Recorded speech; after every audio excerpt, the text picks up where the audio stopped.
જોઈ રહ્યા છો KP news channel. Editor in chief Rafiq શેખની સાથે.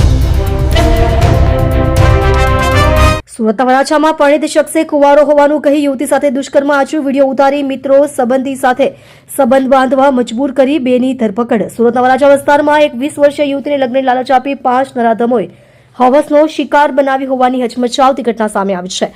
પરિણીત શખ્સે કુંવારો હોવાની ઓળખ આપી વિડીયો ઉતાર્યો હતો અને ત્યારબાદ મિત્રો અને સંબંધી પાસે પણ દુષ્કર્મ કરાવી 23,000 રૂપિયા તથા સોનાની બુટ્ટી પડાવી લેતા પોલીસે તપાસ શરૂ કરી 2 આરોપીઓ અર્જુન અને રણજીતની ધરપકડ કરી છે.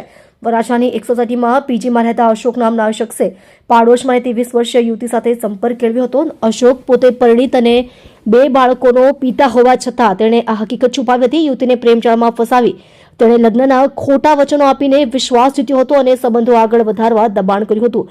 લગ્નના બહાને દુષ્કર્મ આચર્યું. નવેમ્બર 2024માં જ્યારે પીજીમાં કોઈ હાજર ન હતું ત્યારે અશોકે યુવતીને ત્યાં બોલાવી હતી. તેણે યુવતીને લગ્નની ખાતરી આપી તેની મરજી વિરુદ્ધ બળજબરીપૂર્વક શારીરિક સંબંધ બાંધ્યા હતા. ભોળી યુવતી અશોકની વાતમાં આવી ગઈ હતી, પરંતુ આ તેની જિંદગીની સૌથી મોટી ભૂલ સાબિત થઈ, કારણ કે આરોપીનો ઈરાદો માત્ર શોષણ નહોતો. અંગત પળોનો વિડીયો ઉતારી વાયરલ કરવાની ધમકી આપી. દુષ્કર્મ આચરતી વખતે અશોકે યુવતીની જાણ બહાર મોબાઈલમાં વિડીયો શૂટ કરી દીધો હતો.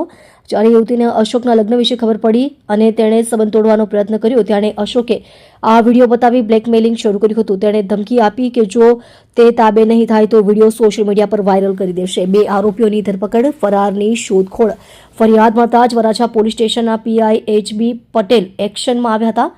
પોલીસે તમામ 5 આરોપીઓ વિરુદ્ધ ગુનો નોંધી તપાસ શરૂ કરી છે. વર્તમાન રિપોર્ટ મુજબ પોલીસે આ પૈકીના 2 આરોપીઓની ધરપકડ કરી લીધી છે. બાકીના ફરાર આરોપીઓને પકડવા માટે પોલીસની અલગ અલગ ટીમો હાલમાં દરોડા પાડી રહી છે. પીજી માલિકે પણ યુવતી સાથે બળજબરી કરી હતી. ડીસીપી આલોક કુમારે જણાવ્યું હતું કે વરાછા પોલીસ સ્ટેશન વિસ્તારમાં એક રહેણાંક સોસાયટીમાં દુષ્કર્મની ચોંકાવનારી ઘટના સામે આવી છે. ભોગ બનનાર યુવતીની ફરિયાદ અનુસાર વર્ષ 2024થી અત્યાર સુધી 4 શખ્સોએ અલગ અલગ સમયે તેની સાથે દુષ્કર્મ આચર્યું હતું. તમે જોઈ રહ્યા છો કેપી ન્યૂઝ ચેનલ રફીક શેખની સાથે.